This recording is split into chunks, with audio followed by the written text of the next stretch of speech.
Hello YouTube, Myron Golden here, and you are going to be blown away today by the guest that I have on our channel. As you know, from time to time, I like to interview brilliant entrepreneurs and entrepreneurial coaches on my channel, and today is no exception. So get your pen and paper ready. You're definitely going to want to take some notes. I'm here with 𝐒𝐿 Durant, by the way. 𝐒𝐿 Durant, by the way. Welcome, 𝐒𝐿. Thank you. All right. And I met 𝐒𝐿 a couple years ago at a conference we went to in Los Angeles, California, and that two friends of ours were putting on. They weren't.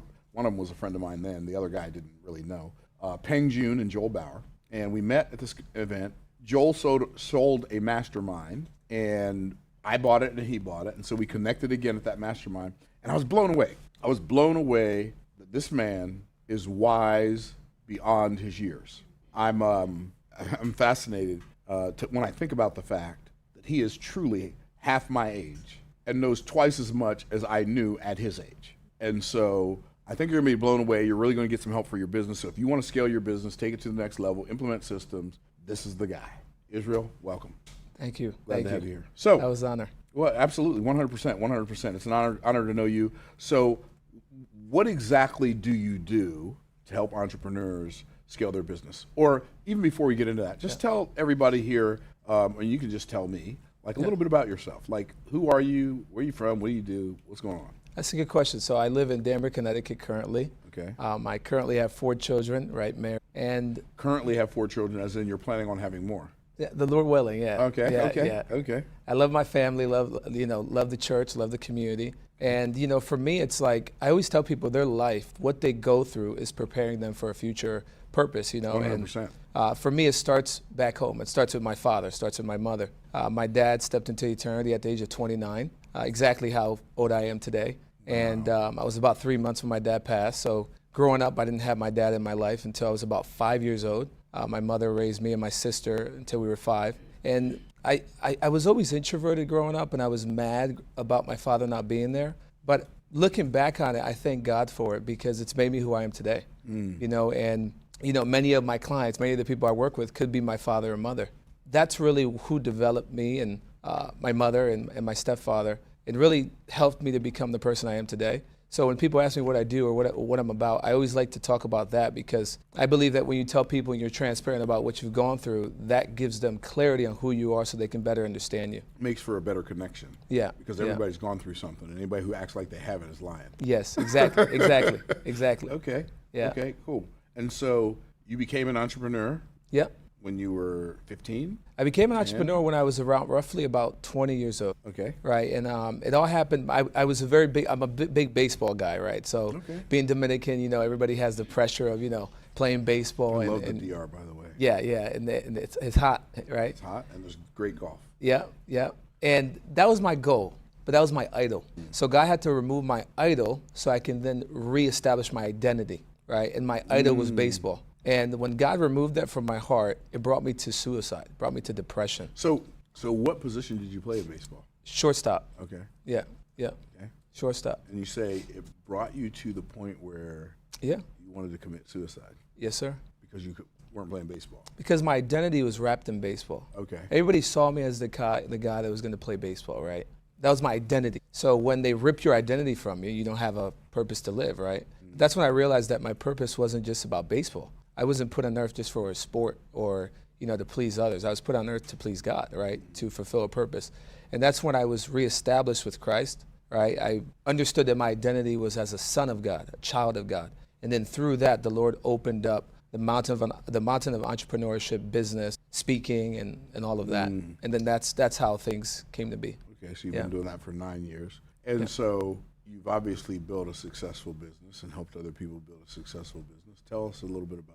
Yeah, so what I love to do is I love to partner with speakers, coaches, right, CEOs that already have something working, but using what we call brand positioning, spiritual authority, to really set themselves apart in the marketplace and whatever mountain of purpose they do business in, to really, truly become that key person of influence to dominate their market, right? And there's a science to it, right? Yeah.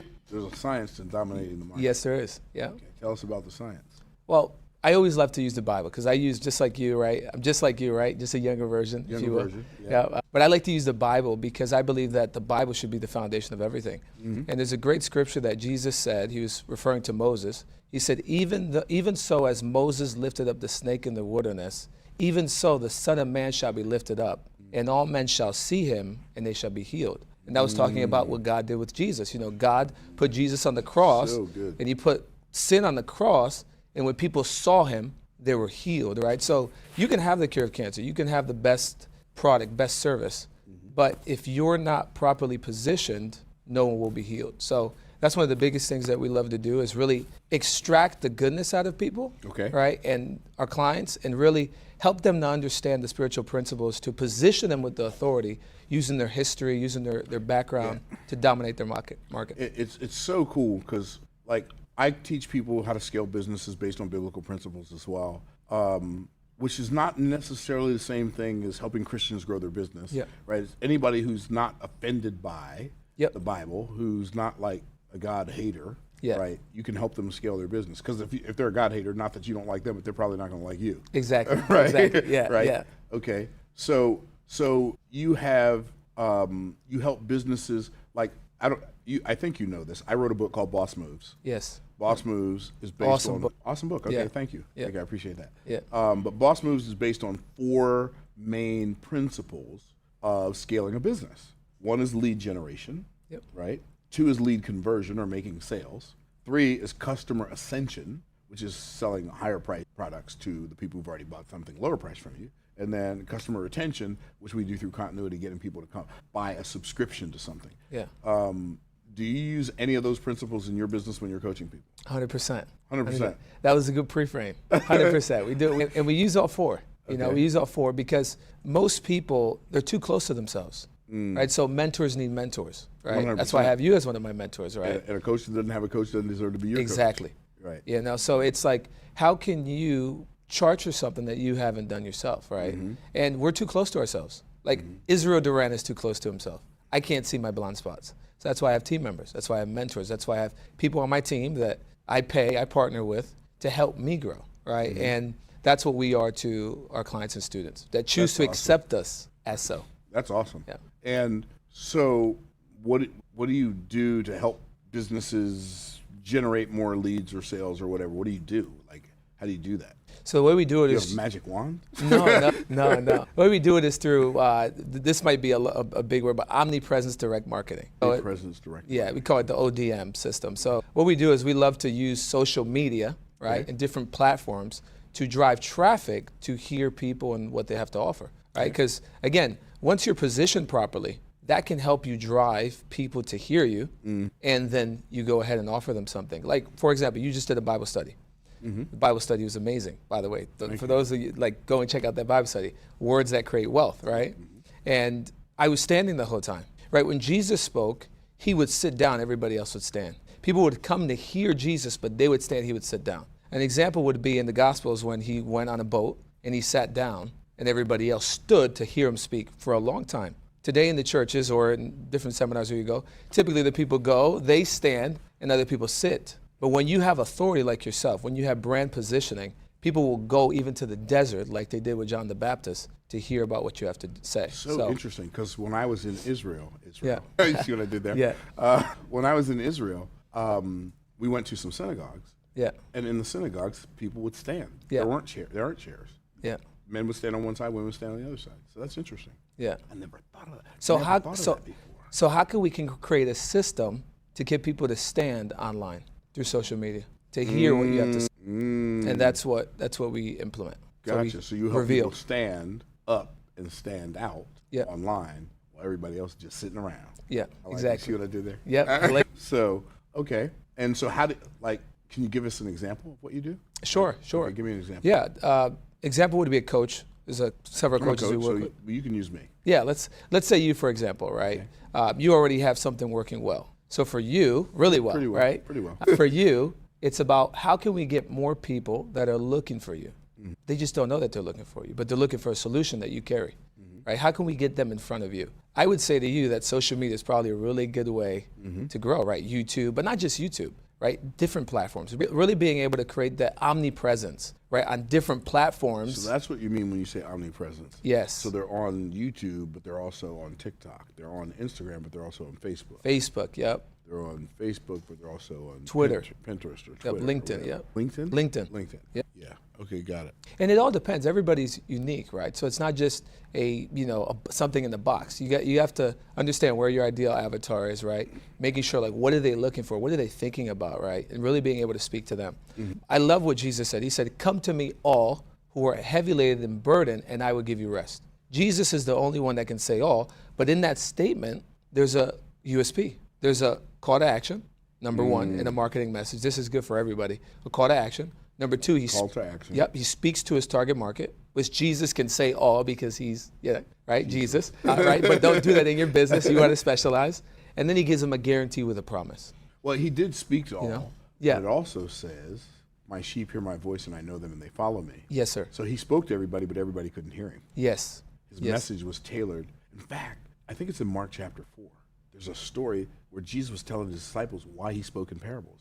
He wasn't speaking in parables to create clarification for the people who knew him. He was doing it to create confusion for the people he didn't want following him. Yeah. He said, "I speak in parables lest some of you hearing should understand and believe." Yeah. So even Jesus in his messaging didn't want everybody. Yes, sir. Ooh. Yeah. Yes, sir. And that's the key that most people miss. Most people, even well-established businesses, are trying to reach everybody. And anything that's for everybody is also for nobody. Yeah. You come the jack of all trades, master of none. We want to specialize, right? So that's a frame that most people, though, when they're too close to themselves, and this is the other thing too.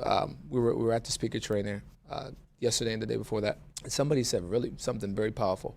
Marvin was speaking. He was talking about the father, like he was talking about his story and the lack of father. And many times, what I found is that successful entrepreneurs, successful businessmen, they get to a point where they have to accept another mentor, another man or woman, into their business to be able to get to the next level. And a lot of people miss that, especially when they're getting started.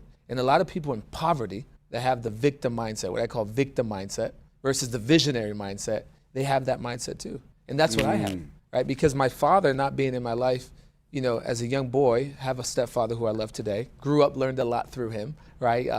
He's someone that I honor today, but growing up, there was times of abuse, more verbally, right? And I never accepted my dad until I was about 21 years old. I never accepted my stepfather as my dad until I was about 21 years old. I had a problem with authority. And many entrepreneurs, they take that mindset. They take that, their father not being there. Yeah, this is real though too, right? Because when Jesus, for example, Jesus, right, and people may have a different belief on Jesus. I'm a believer, right? I believe that he's the Son of God. The first thing that he did is he went to John the Baptist and he accepted him as a mentor. He said, "Suffer it to fulfill all righteousness' sake." And that's when he was baptized. He's God in the flesh, gets baptized, and then the heavens open. So many times people's businesses are stuck because they're doing things the wrong way. Heaven is saying, "Hey, you got to go learn from that guy." Kind of like they did with me, right? With you, right? And the moment that you take action is when typically things start to open. Wow, that's so good, bro. So good. So good. When he took action, yielded to a mentor. It's so fascinating how much of a shortcut having a mentor is. Yes. Somebody has spent 20, 30, 40 years of their life figuring something out. You can pay them a couple $1,000s or a couple $100,000 or whatever the case may be, and you can save all that time. It's priceless. Why wouldn't you do that? Yeah. I have coaches for everything. Yeah. I want to learn how to do something, I'm gonna hire a coach. Yeah. So good stuff, bro. Yeah, it's. I believe this is a message people need to hear because people are like 1 to 2 moves away from their 6-figure breakthrough. Okay. Multi-6-figure, multi-7-figure breakthrough. Like they're right there. But the pride. They're on the cusp. The pride keeps them. I always tell people. What do you mean when you say that? Pride keeps you from your purpose. Okay. How's that manifested? Like what? For example. For example. That part. Jesus with Peter. Jesus goes to Peter. He says, "I need to wash your feet." Peter says, "Absolutely not. You're not washing my feet." And Jesus says this. He says, "Peter, if you don't let me wash your feet, you have no part in me." That word "part" is connected to the word impartation. What Jesus was trying to say to Peter is, I need to become one with you, Peter. And then Peter understood the message. He said, "Wash my feet, my hands, and my head." Many people, they miss their purpose because they have pride in their life. And it's not until God washes our pride away from us that we can properly see to receive what we need to receive to be able to release into the world. You got to receive before you can release. Yeah. So good. I told y'all. I warned you. I warned you. Wow, that's amazing. So let's say I've got a business. I'm a coach. Yeah. Let's say I'm not Myron Golden. I'm somebody else. I'm a coach. And we're doing $35,000 a month in sales. Yeah. And we're spending $12,000 of that in expenses. What do you come and help me do? And where do you take me from there? Well, I'll give an example because that's a perfect example. Yeah. There was a client coach that we worked with. We helped. We showed them our system. And we took them from 30 grand to 400 grand in just 5 days. So people talk about doing, numbers like monthly. I'm talking about an event, right? Systematizing an event where you sell one to many, right? But with authority. Oh, man. So systematizing an event where you sell one to many. Yes. So you're systemizing an event. So you got some kind of system that attracts people. Yes. Right? So it draws them to you. But when they come, it not only attracts them, it awes them. And they're like, oh my goodness, this is so amazing. Yes. And then you said with authority. With authority. What does that mean? Authority positioning. So for example, if you have 3 people in the marketplace, and Daniel Presley talks about this a lot, but I love the Bible because the Bible has everything. Like when you have, when Jesus took Peter, James, and John to the mountain, what happened? You mean the transfiguration? Yeah. For those of you that know the story, really quickly, Jesus took Peter, James, and John. Those were 3 people that were in his inner circle, right?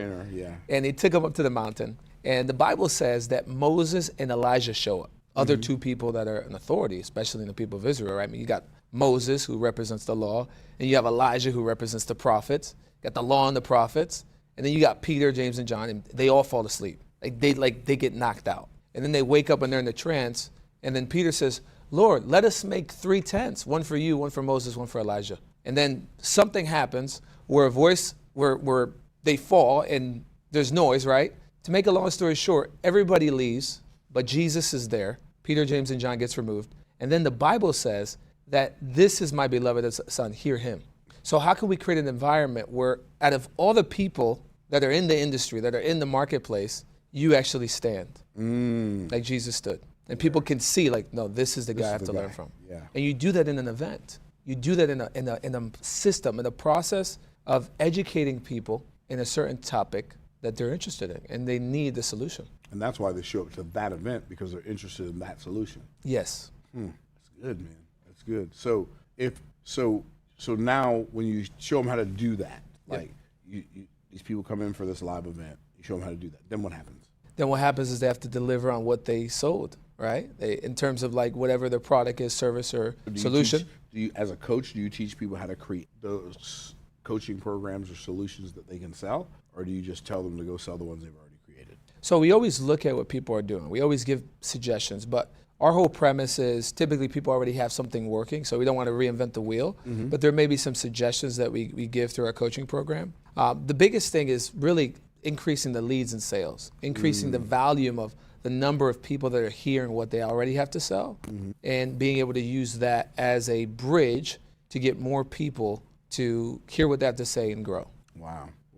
So you said use social media to grow their authority. Yeah. So which social media platform do you recommend? Which one's the best, or is there a best? That's a good question. It depends on who it is, but typically Facebook, Instagram, LinkedIn, YouTube are primarily the main ones. In that order?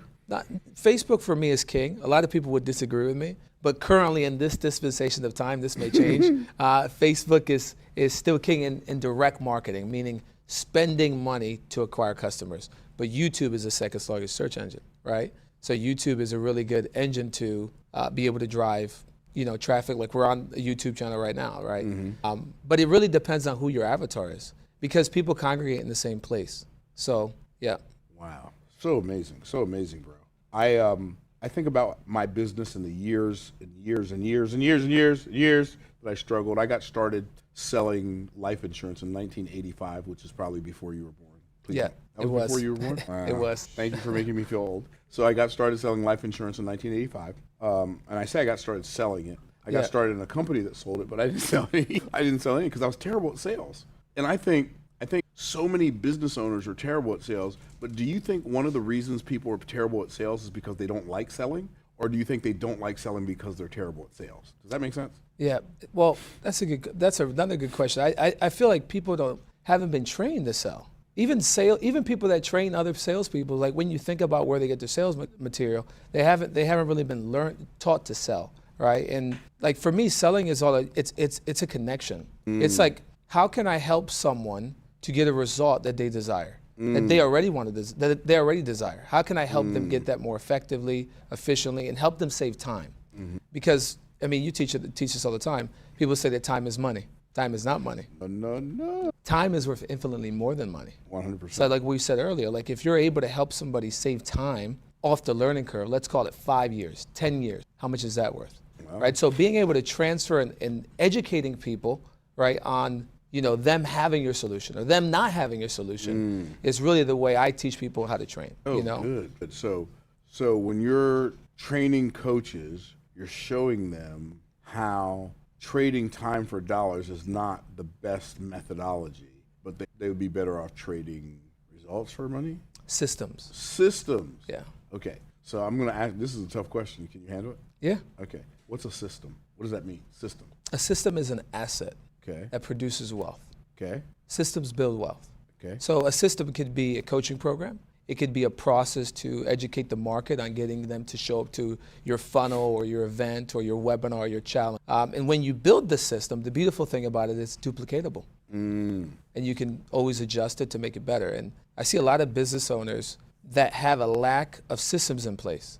They like we said, like they have greatness, they have a solution, they have a product, but they don't have a system to acquire customers. And that's the biggest thing I think, that business owners, they stay stagnant. Like Netflix, for example. I heard you teach about this. They're falling. Anyway, go ahead. Well, what about Blockbuster? That might be a little bit too old too. Blockbuster, right? No, but Netflix, yeah, exactly. But Netflix is falling into the same hole that Blockbuster fell into. Yep. It's fascinating. Do you find it fascinating that business owners don't really understand what business they're in? Like Smith Corona thought they were in the typewriter business, right? Okay, perfect example. The car manufacturing companies should own the airlines and the train, like Pennsylvania, the railroads should own cars and planes. They should own those industries. But the railroad thought they were in the railroad business, and the car manufacturers thought they were in the car business, when in reality, they were both in the transportation business. And if they had realized that, they would have been the ones that created the airplanes. That's huge. Right? And so most people think that they're in the business of doing the thing that they do, but they're really in the business of solving the problem they solve.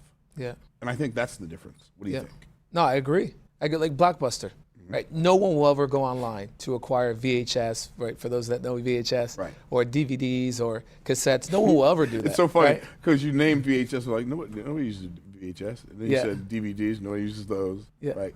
Yeah, it doesn't make any sense. And with Blockbuster said no one will ever go online to get these. They're always going to come inside to the store. Blockbuster was a store where, for those of you that don't know that, right? Because I'm over here saying way Blockbuster. back when Abraham Lincoln was president. Yeah. Right? Blockbuster used to rent VHS tapes to people who have VCRs. Exactly. But Blockbuster should have been the next Netflix. They should have been. Same thing with Toys R Us. They could have been part of the next Amazon. But they said no one will ever go online and buy toys, right? So most people, they live their business like that. They get stagnant and say, well, no, we already have our systems in place. We're good. And they don't like change, right? They don't want to adapt. And I mean, now with change means growth, and growth means pain, growing pains. Exactly, right. So interestingly enough, when I think about buying things online, fascinatingly enough, I remember back in the 80s, late 80s, or early 90s, when my brother Derek was a software engineer, next to my youngest brother. We're having this conversation. He's like, Myron, got that excitable voice, right? Myron, there are going to be these malls on the internet, and you could be able to go in the mall on the internet and buy stuff and have it shipped to your house. I literally said to him, this is going to be the craziest thing you've ever heard. I said to him, why would I want to buy something on a computer when I can go to the store and buy it? Yeah. But you know what my motto is now? Why would I want to go to a store and buy something when I can order it online? Wow. Like, I say, it's exactly the opposite. Yeah. It saves me time, it saves me money, it saves me energy. I can order it when I think about it, and I don't have to think about it anymore, and I know it's coming to my house, or I know it's coming to my office. So fascinating that that people miss it because they think the business they're in is the thing they do, instead of understanding the business they're in is really the problem they solve. Yeah.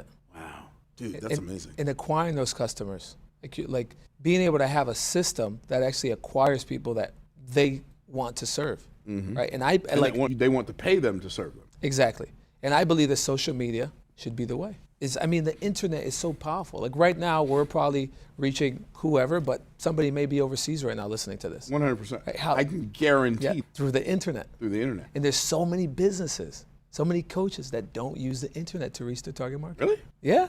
There are coaches that don't use the internet? Yeah. What do they use? I don't know. Brick and mortar, right? They depend on referrals, right? And referrals, I love referrals, by the way. Partnerships are amazing. 100%. But you can't only depend on one source, right?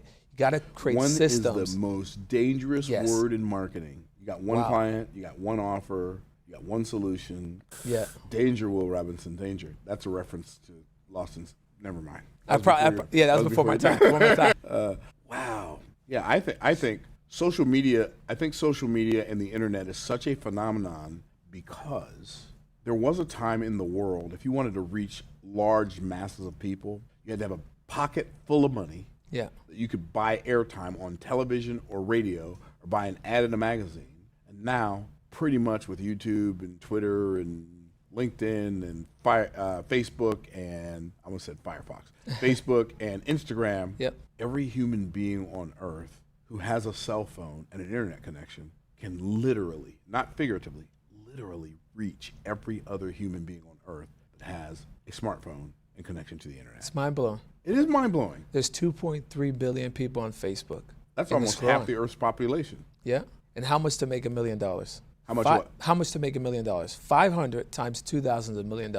8 days a week, twice on Sunday. And most coaches are not leveraging online. Yeah. And guess what? If you have $1 million program, you only need to sell one. That's good. That's good. Right? But it's all, and I think that's where some people get messed up too, Israel. Yeah. They become so overwhelmed with the enormity of the task that they never sit down and do the math. Yes. Right? I mean, I remember when I sat down and did the math, I'm like, wait a minute. If I have a $20 product, I sell 50,000 of them, that's $1 million. Katie bar at the door. If I have a $200 product and I sell like 5,000 of them, that's $1 million? Man, you better move out my way, right? And I just kept changing the numbers and changing the numbers. Like, creating wealth is about basic 5th grade math and basic human psychology. Yes. So. It's a numbers game. At the end of the day, it's a numbers game, but when you do it with purpose, it becomes easier. Because the market right now is saturated with a lot of different messages, right? Mm-hmm. So we talked about authority earlier. The currency of marketing for me on social media is attention. Mm-hmm. How do we grab attention and how do we keep that attention? Right? I say authority is one of the easiest ways that you can do that, right? Attention and keep attention. Yeah. So, we have a challenge coming up called the Leads and Sales Challenge. Mm-hmm. And for me, the Leads and Sales Challenge, like when I think of leads and sales, right, most people think, well, what's a lead? Well, a lead is someone that communicates with your brand, right? Someone that shares their email, their phone, or their name with your brand. So they give you a way to get in contact with them. Exactly. Mm-hmm. But most people don't have a process to really generate leads, but not only generate leads, turn those leads into customers, turn those leads into paying clients. Because I rather, in my opinion, right, and there may be some people out there that disagree, I rather collect customers. Like, I'd rather have somebody pay me and build a list of paying customers rather than focusing on just generating leads. So 100%. Yeah. Like I think, and you can, I mean, you're the systems guy, so you may disagree with this, but I believe that if a business is smaller or just getting started, they should probably focus on generating leads. Yes. Because that gives them something to follow up with when people are not banging their door down, right? Yes. But the more successful a business is, I think the less they need to focus on generating leads, and the more they need to focus on generating customers. Yeah. We talked a little bit before the interview, and I shared with you in terms of like the Leads and Sales Challenge. Like, what was the concept that, why I created this, right? Yeah. Like, when you look at a business that's under $250,000, right? What do they need to focus on? Well, typically they need clarity. They need a leverage leads system. Clarity about what? Clarity about who they are and what they offer, and what's their authority, like what angle they're going to take, how they're going to brand position themselves, right? Then they need a they need a leads process, like a process of educating the market and driving those leads. Then they need to also have a leverage sales process, turning those leads into customers. Once they cross roughly about $500,000, then they have to go to what I call the systems build-outs, like KPIs. What is a KPI, right? Key performance indicator. Key performance indicator. What is it, like when people watch Shark Tank, like how much does it cost you to generate a lead? Right. You need to know those numbers. How much does it cost you to acquire a customer? Exactly. Right. Most business owners. What's the lifetime value of your customer? Most people don't know those answers. The average business owner that I speak to or coach, I said, how much does it cost you to generate a lead? Like you can't answer that? And you want to scale past 5 million or 3 million? Right. You can't answer that. Scale past 50,000. Exactly. Right. So that's what happens in the middle, right? And that's like building the systems and the SOPs, the standard operating procedures, right? Building your team, right? Knowing your numbers is like feedback. Yes. It lets you know what you need to measure, what you need to monitor, what you need to adjust so you can control the growth of your business. Exactly. Wow. It's everything. Like, ding, ding, ding, ding, ding. It's like, that's why I say most people are right there. We just don't know what we don't know, right? So that middle part, when somebody crosses that 500,000 mark, right? What do they go back to? Leads and sales. They go back to growing it, right? And I get that from Genesis 1. Do tell. Genesis 1, 26 to the 28. Okay. Right, it says, and God blessed them, verse 20. So you have to be blessed. You have to have a seed, right? That's when your offer, right? Your brand positioning, right? That's the first step to any business growth. Doesn't matter if you're a business, a nonprofit, a ministry. This is the way God set it up. You have to be blessed. You have to have a blessing, right? And I don't want to go into what that means right now. The first thing after God said that to him, he said, and be fruitful. So we have to produce fruit, right? What is fruit? Well, fruit for me is creating testimony, creating results. So you create testimonies, you create results with your offer, and then you remove all the bad. Exactly, and you remove all the bad fruit. So that's what God said, be fruitful. And then he said, multiply. So what is multiply? Well, how can we take this good fruit and we can multiply it? How can we take the good results we're bringing in the marketplace? How can we turn 1 into 2, 2 into 4, 4 into 16, and go on and keep growing? So that's that. So when we look at leads and sales, if a business is under $250,000, they're still on that first step, be fruitful and multiply. But then I love number 3. Number 3 is replenish. And replenish has to do with keeping the same quality when you grow. Because a lot of people, they grow, they're like, oh, let's just scale, but they don't keep the same quality. Like your growth can destroy you or it can make you. So it's better to have growth that's replenishable and that keeps the same quality to have the outcome, right? So that's that middle part. That's that 500,000 mark, building the SOP, hiring the people, right? Becoming the person, right?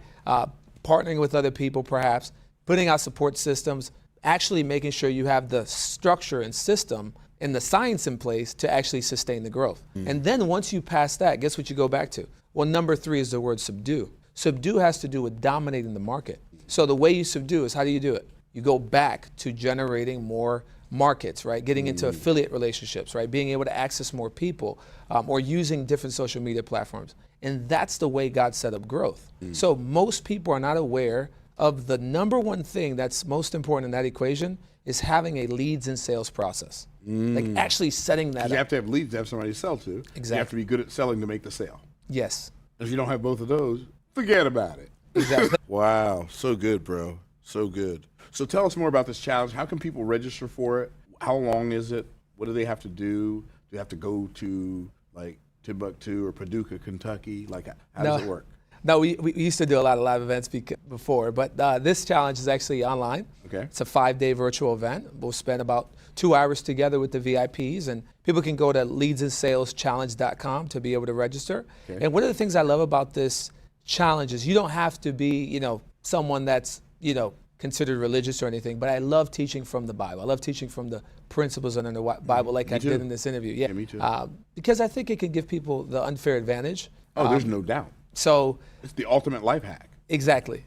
But so I that's where I teach from, right? And, over the 5 days that we're going to be having, and we do it pretty much every month. This next one is coming up actually in a couple weeks. What we do is we literally work with people step by step, and it's an implementation event. It's not just an information event. Right. It's an event where people will walk get people away doing something and developing some new habits before it's over. Otherwise, they just attended another class and go back to their old ways. Yes, and we give them assets. Wow. So I got gifts for people. I got bonuses, right? And I'm a giver. I love to give. So I give them some of the systems we already built out, so we gifted to them in templates and things like that so they can really implement it. And we have had some clients that just literally on day 1, they monetized. Wow, that's awesome. Yeah. Monetize means they got paid, okay? Yes, yeah. Yeah, that's so good, man. That's so good. So where do they go again one more time? Go to 𝐒𝐮𝐻allenge.com. 𝐒𝐮𝐻allenge.com. 𝐒𝐮𝐻allengChallenge.com. 𝐒𝐮𝐥'𝐬. I started spelling. I was like, wow, it didn't sound that long when he said it. And I was like, it keeps going. And, But leadsandsaleschallenge.com. Get registered as a VIP. Yeah, they can do the VIP for $297, and for this group specifically, if you guys use the code growth on the VIP order page, I also gift you guys $100 off. Wow. Let's go. Yeah. Right. Okay. Use the what's it called again? Growth. I mean, but what's it called? The growth is a coupon. What do you call it? Not It's like it's just like gives them a special price. Discount code, like a special price code. Yeah. Okay. Cool. Yeah. Dude, you killing the game, bro. Thank you, bro. I bet you're hoping your clients kill the game too, ain't you? Yes, that's my goal. We shine through our clients. We shine through our students. I like that.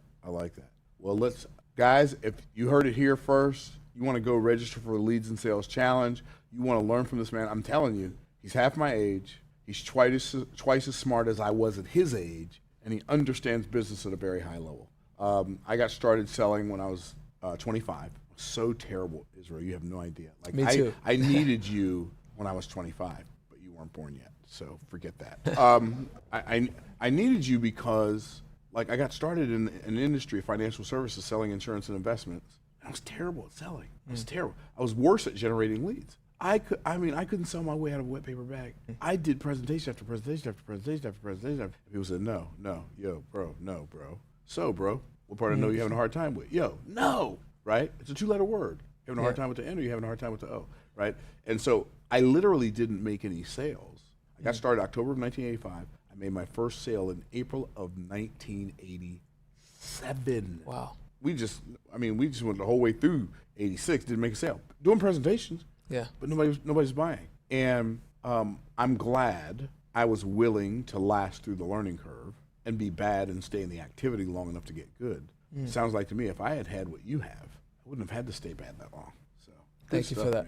Thank you. Guys, like, do yourself a favor, register for the Leads and Sales Challenge, and then join the challenge. Show up every day, play full out.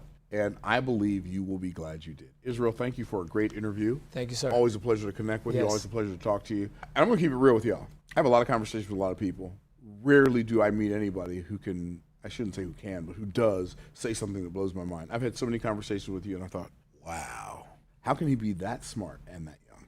It don't make sense, but it works. So get ready for the challenge.